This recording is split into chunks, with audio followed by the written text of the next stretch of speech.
নমস্কার বন্ধুরা। তো তোমরা কেমন আছো সবাই? আশা করছি সবাই ভালোই রয়েছো। আর ভালো থাকার যথেষ্ট কারণও রয়েছে যে রেলওয়ে গ্রুপ ডি 2025-এর ভ্যাকান্সি চলে এসেছে। ডিটেলড নোটিফিকেশান আসা তো বাকি রয়েছে, আর ডিটেলড নোটিফিকেশান আসার সাথে সাথে ফর্ম ফিল আপও চালু হয়ে যাবে। মোস্ট প্রবাবলি এই মাসের লাস্টের দিক থেকেই ফর্ম ফিল আপটা শুরু হবে। আর এই বিষয় নিয়ে ভালো থাকার পেছনে আরও তো দুটো কারণ অবশ্যই রয়েছে। তার মধ্যে একটি হচ্ছে যে রেলওয়ে গ্রুপ ডিতে প্রথমে বলা হয়েছিল যে শুধুমাত্র আইটিআই পাস যারা রয়েছে তারাই অ্যাপ্লাই করতে পারবে। পরবর্তীকালে রেলওয়ে বোর্ড সেটা অ্যামেন্ডমেন্ট করে এটা করে দেয় যে না, এর আগে যেরকম 2018 এবং 2019-এর রেলওয়ে এই গ্রুপ ডির ভ্যাকান্সি যারা 10th পাস ছিল তারাও দিতে পেরেছিল, সেম সেইভাবে আরআরবি গ্রুপ ডি 2025-এর ভ্যাকান্সিতেও 10+ বা আইটিআই যাদের করা রয়েছে তারা বোথ এলিজিবল টু অ্যাপ্লাই। এটা তো প্রথম কারণ গেল। দ্বিতীয় কারণটা হচ্ছে যে আরআরবি গ্রুপ ডির ভ্যাকান্সিটা 32,000 থেকে বেড়ে 58,000 প্লাস হয়ে গেছে। ক্যান ইউ ইমাজিন যে 58,000 plus vacancies RRB group D 2025-এ একটা কত বড় অপরচুনিটি তোমাদের কাছে। তো আরআরবি গ্রুপ ডি 2025-এর নোটিফিকেশানের ডিটেলসটা আমরা এই ভিডিওতে আলোচনা করে নেব। আমার এই চ্যানেলে যারা সাবস্ক্রাইবার হিসেবে রয়েছে তাদের মধ্যে ম্যাক্সিমামই এটা জানে না যে আমি 2018 আরআরবি গ্রুপ ডির পাস আউট, এবং আমি বর্তমানে ইস্টার্ন রেলওয়েতে কর্মরত অবস্থায় রয়েছি। আরআরবি গ্রুপ ডি 2025-এর ক্ষেত্রে কীভাবে প্রিপারেশান নিতে হবে সেই বিষয়ে আমি নিজের কিছু এক্সপিরিয়েন্স তোমাদের সাথে শেয়ার করব, আর সেটা জানার জন্য তোমাদেরকে কিন্তু চ্যানেলটা সাবস্ক্রাইব করে রাখতে হবে। তো চলো জলদি জলদি সাবস্ক্রাইব বাটনটা মেরে দাও আর আমি ভিডিওটাকে এগিয়ে নিয়ে যাই। প্রথমত আমরা রেলওয়ে গ্রুপ ডিতে যে জিনিসটা আলোচনা করব সেটা হচ্ছে গ্রুপ ডি সিলেকশন প্রসেস। তো সিলেকশন প্রসেস মোটামুটি সবারই একটা ধারণা রয়েছে, যেহেতু এর আগে দুবার আরআরবি গ্রুপ ডি এক্সাম হয়েছে যে সিলেকশন প্রসেসটা কী। তবু আমি আর একবার বলে দিতে চাই আমার চ্যানেলের নিউ ভিউয়ার্সদের জন্য, বা যারা প্রথমবার এই আরআরবি গ্রুপ ডি এক্সামটা দেবে তাদের জন্য।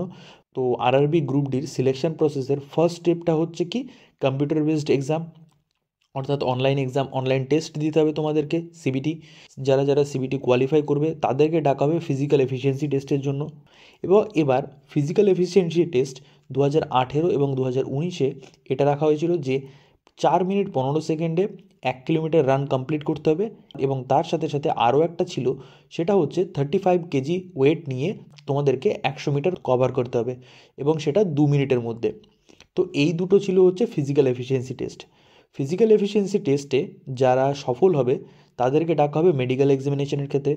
মেডিকেল এক্সামিনেশনে সাধারণত চোখের উপর বেশি জোর দেওয়া হয়, কারণটা সবারই প্রায় জানা, কারণ তোমরা রেলওয়েতে জয়েন করতে চলেছো এবং রেলওয়েতে সিগন্যাল একটা মোস্ট ইম্পর্ট্যান্ট পার্ট। তো কালার ব্লাইন্ডনেসটা এখানটাতে চলবে না। মোস্ট অফ দ্য কেসেস যাদের কালার ব্লাইন্ড রয়েছে তারাই একমাত্র মেডিকেল এক্সামিনেশনে বাদ যায়, বা যাদের চোখের পাওয়ার খুব বেশি তাদের। বাকি মোটামুটি মেডিকেল এক্সামিনেশনটা সহজ।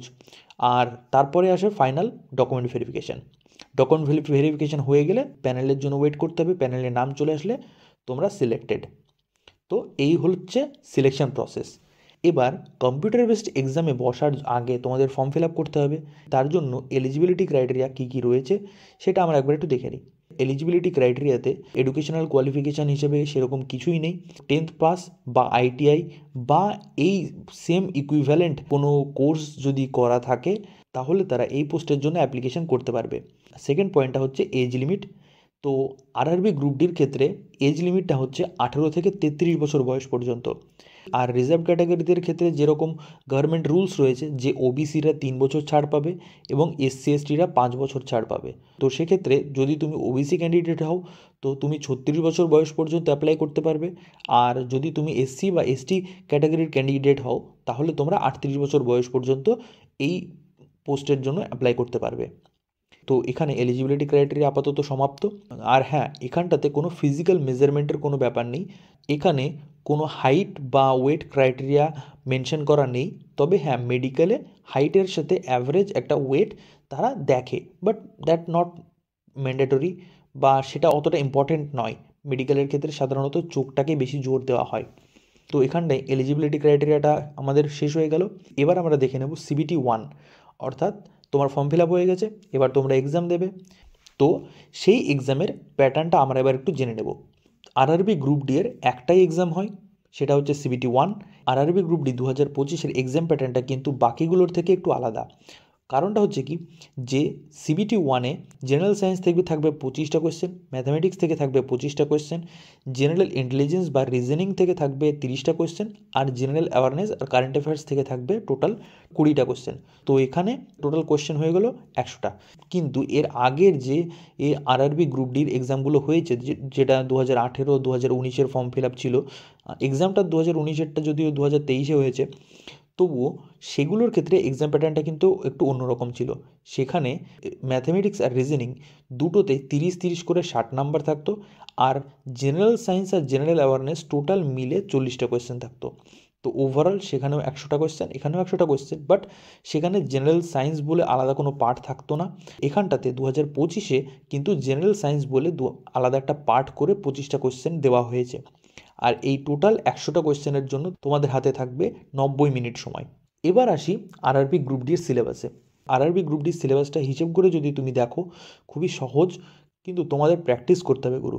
ম্যাথামেটিক্স পোর্শন থেকে নাম্বার সিস্টেম, বদমাশ রুল, যেটা আমাদের সিম্পলিফিকেশনের জন্য কাজে লাগে, তারপরে হচ্ছে HCF, LCM, ratio proportion, percentage, mensuration, বিশেষ করে টাইম অ্যান্ড ওয়ার্ক থেকে যে কোয়েশ্চেনগুলো থাকে সেগুলো, টাইম অ্যান্ড ডিস্টেন্সের question, profit loss, interest, geometry, trigonometry, এগুলো থেকে কোয়েশ্চেন আসবে। জেনারেল ইন্টেলিজেন্স বা রিজনিংয়েরও নতুন করে কিছু বলার নেই, জিনিসটা বাকি এক্সামগুলোর মতনই থাকে। কোডিং, ডিকোডিং, ম্যাথামেটিক্যাল অপারেশনস, তারপরে relationship, syllogism, parajumbling, Venn diagram, classification, direction, statement, arguments. তো এইগুলো থেকে ওভারঅল জেনারেল ইন্টেলিজেন্স আর রিজনিংয়ের পার্টটা থাকে। জেনারেল সায়েন্সে ফিজিক্স, কেমিস্ট্রি আর লাইফ সায়েন্স থাকবে 10th স্ট্যান্ডার্ডের অবভিয়াসলি। প্রিভিয়াসের যে এক্সামগুলো হয়েছিল 2018 এবং 2019-এর নোটিফিকেশন অনুযায়ী, তো সেখানে জেনারেল সায়েন্সে আলাদা করে কোনো পার্ট দেওয়া ছিল না, কিন্তু জেনারেল সায়েন্স থেকে তবুও কোয়েশ্চেন আসতো। তো সেখানে প্রিভিয়াস ইয়ারের সেটে দেখা গেছে যে ফিজিক্স এবং লাইফ সায়েন্স থেকে কোশ্চেনের ওয়েটেজটা একটু বেশি কেমিস্ট্রির তুলনায়। আর জেনারেল অ্যাওয়ারনেসের যে পার্টটা রয়েছে সেখানটাতে তো obviously science and technology, sports, culture, personalities, static, GK, economics, politics, history, এই সমস্ত তো থাকবেই।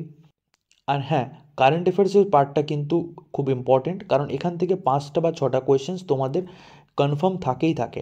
তো কারেন্ট অ্যাফেয়ার্সটা যদি তোমরা মিনিমাম 8 মাসেরও করে যাও, তাহলে সেখান থেকে সেটা আশা করছি কিছুটা কভারেজ হয়ে যায়। রেলওয়ের 2024-এর যে এক্সামগুলো হয়েছে সেই এক্সামগুলো আমিও অ্যাটেম্প্ট করেছি। সেখানে একটা জিনিস লক্ষ্য করেছি যে কারেন্ট অ্যাফেয়ার্সের পার্টে আরআরবি কিন্তু খুব কারেন্ট যে ইনসিডেন্টসগুলো সেগুলো থেকে কোয়েশ্চেন করেছে। যেরকম আমি যখন ডিসেম্বরে এক্সাম দিচ্ছি, আমার কিন্তু কোয়েশ্চেন্স সেপ্টেম্বর থেকেও আসছে। তো তারা কিন্তু খুব প্রিভিয়াস ইয়ারের যে কারেন্ট অ্যাফেয়ার্সগুলো তুলে ধরছে সেগুলো নয়, তারা একদম কারেন্ট অ্যাফেয়ার্স মানে প্রিভিয়াস যে 6 মাস বা 8 মাসের একটা কারেন্ট অ্যাফেয়ার্সের সাম রয়েছে সেখান থেকেই কোয়েশ্চেনগুলো দিচ্ছে। তার মধ্যে sports one of the most important part current অ্যাফেয়ার্সের। আর সেকেন্ড হচ্ছে important personalities, important days and themes, etcetera. তো ওভারঅল তোমাদের গ্রুপ ডির সিলেবাস, এক্সাম প্যাটার্ন এখানেই সমাপ্ত। আর হ্যাঁ, স্যালারির ব্যাপারটা তো সবারই আসেই। তো স্যালারি আর জব প্রফেশন এই নিয়ে যাদের যাদের কৌতূহল রয়েছে তারা প্লিজ আমাকে একটু কমেন্টে জানিও, আমি তাদের জন্য আলাদা একটা পার্টিকুলার ভিডিও আমি তৈরি করে দেবো। সো কমেন্ট করে কিন্তু অবশ্যই জানাতে হবে যে এই যে স্যালারি, জব প্রোফাইল, কোথায় পোস্টিং হবে, ফিজিক্যাল ফিটনেস টেস্টে কীরকম ডিফিকাল্টিজ আসতে পারে, মেডিকেলে কীভাবে প্রিপেয়ার হতে হবে, এই সমস্ত জিনিস যদি তোমাদের জানতে হয় তোমরা নিচে কমেন্ট বক্সে কমেন্ট করো। আর চ্যানেলটা অবশ্যই সাবস্ক্রাইব করো প্লিজ। তোমরা কমেন্ট করো নেক্সট ভিডিও কিসের ওপর আসবে। আরআরবি গ্রুপ ডির স্যালারি, পয়সা পয়সা পয়সা বলতা है। তো চলো, টাটা, জয় হিন্দ, বন্দে মাতরম।